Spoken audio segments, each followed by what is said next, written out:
며느리한테 미안한 마음을 가지셨으면 좋겠어요.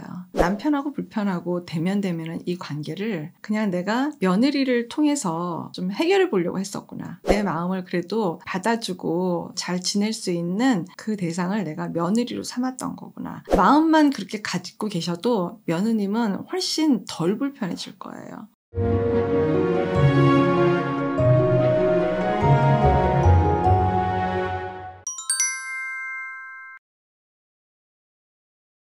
안녕하세요. 이주은 부부상담 원장 이주은입니다. 사례를 다뤄볼게요. 5년 전에 며느리를 보고 시어머니가 됐습니다. 나는 며느리랑 잘 지내고 싶어서 이런저런 노력을 해봅니다. 작년 말 즈음에 며느리가 나랑 잘 지내고 싶은 마음이 없다는 걸 알게 됐습니다. 참 서운하고 섭섭하고 괘씸하기도 합니다. 너무 잘해줘서 그런가 보다 싶어서 제 탓을 하기도 합니다. 제 남편은 이런 속도 모르고 그냥 며느리 이쁘다고 합니다.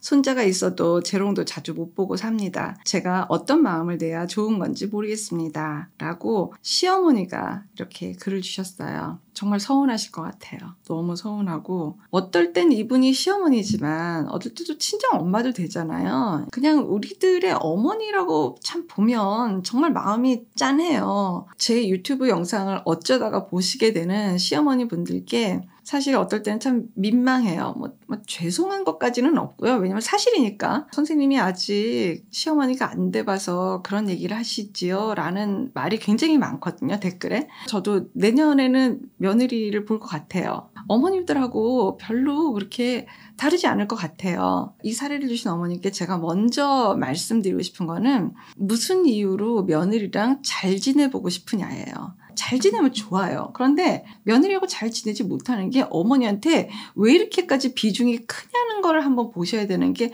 가장 중요할 것 같아요. 제 남편은 이런 제 속도 모르고 그냥 며느리 예쁘다고 합니다. 그러니까 밑선에는 어머님 남편하고 그렇게 관계가 좋았을까?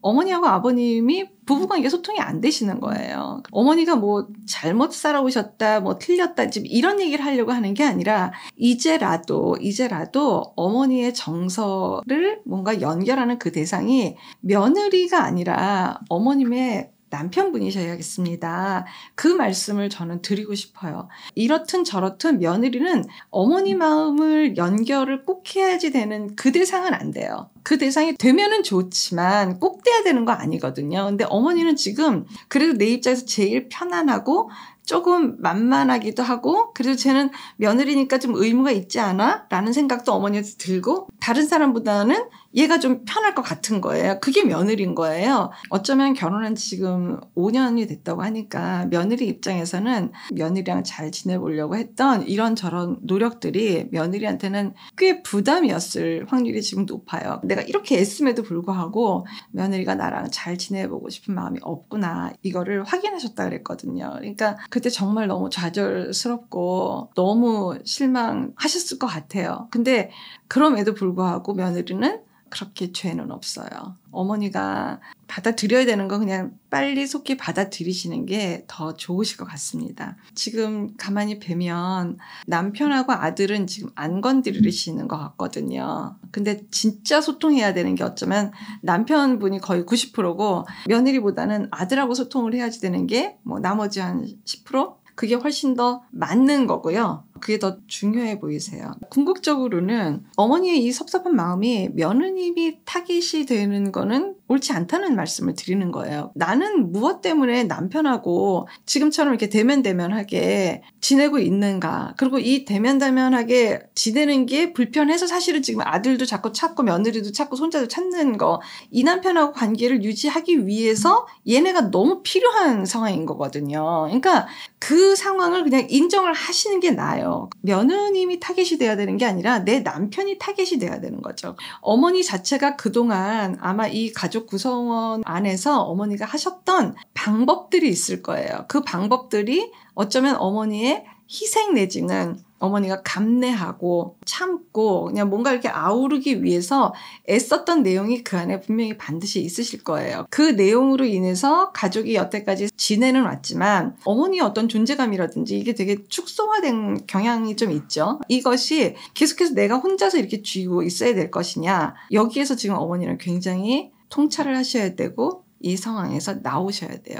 현재는 남편의 협조가 그렇게 필요하지 않아요. 나는 앞으로 그러면 나는 어떻게 살고 싶나? 지금 이 며느리가 문제가 아니라 나는 어떻게 살고 싶나? 여기에 대해서 어머니가 통찰하시는 게 굉장히 중요해요. 그래서 어머니가 좀 달라지시잖아요. 그럼 여기에 대해서 누가 제일 먼저 긴장을 하느냐? 남편이 제일 먼저 긴장을 하게 되어 있어요. 그러면 은근슬쩍 아들한테 미루겠죠? 며느리한테 미루고 막 이렇게 하겠죠? 근데 여기 안 받을걸요?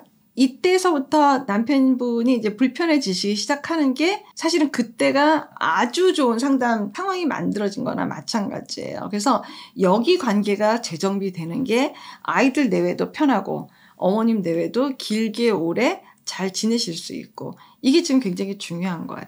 며느리한테 미안한 마음을 가지셨으면 좋겠어요.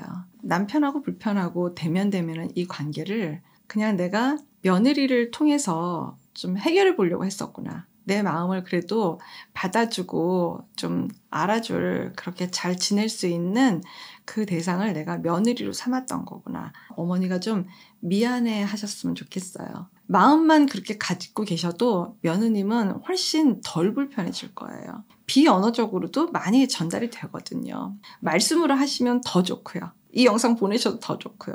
사실은 무엇보다도 위로를 더 많이 드리고 싶어요. 왜냐하면 우리 동년배니까 어머니 심정을 제가 절대 모르는 게 아닙니다. 그럼에도 불구하고 우리가 아이들한테 안 좋은 걸 계속 전수시킬 수는 없잖아요. 그러진 말자고요. 고맙습니다. 건강한 부부 애착이 나라를 살립니다. 오늘도 영상 시청해 주셔서 감사합니다. 고맙습니다.